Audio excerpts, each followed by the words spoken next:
নির্বাচন করার আগে স্থানীয় নির্বাচন চান, তারা মূলত ৭১ সালে মুক্তিযুদ্ধ ছিল না, তারা মুক্তিযুদ্ধের বিরোধিতা করেছিল।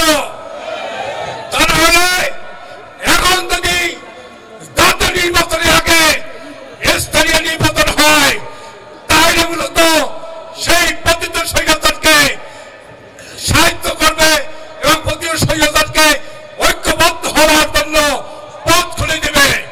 সে কারণে আমরা জাতীয় নির্বাচন চাই।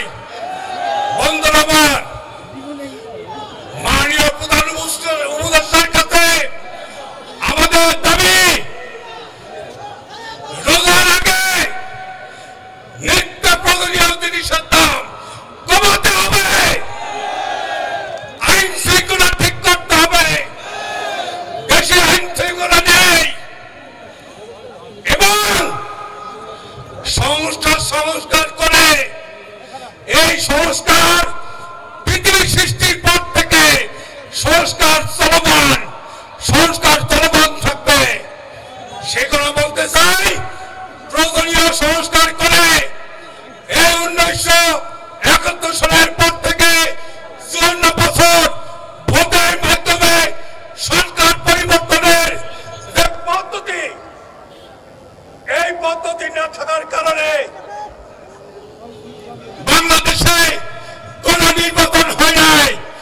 এই স্বৈরাচারী শেখ হাসিনা ১৪ সাল ১৮ সাল নির্বাচন না করে ক্ষমতায় ছিল এবং ৫৪ বছরের বন্দীভূত ক্ষোভের কারণে খুনি হাসিনা বিদায় হয়েছে। হাসিনা কি বলছিল? শেখের মেয়ে পালায় না, বলছিল না? শেখের মেয়ে পালায় নাই, হাসিনা পালাইছে, হাসিনার বাবা পালাইছে। কত শোনে বলা যায়? আমরা এই সরকার বলতে চাই, ডিসেম্বরের মধ্যে নির্বাচনের রোড ম্যাপ ঘোষণা করতে হবে। এই কথা বলে আমার বক্তব্য শেষ করছি। সর্বশেষ ভারপ্রাপ্ত চেয়ারম্যানকে একটা ধন্যবাদ জানাই। তিস্তা নদী পানি বন্টন ভারত না দেওয়ার কারণে আজকে তিস্তার পাশে লক্ষ কোটি মানুষের পাশে তারেক রহমান দাঁড়িয়ে বলেছেন, পানি না দিলে বিএনপি জাতিসংঘ যাবে। এজন্য তারেক রহমানকে ধন্যবাদ জানিয়ে আমার বক্তব্য শেষ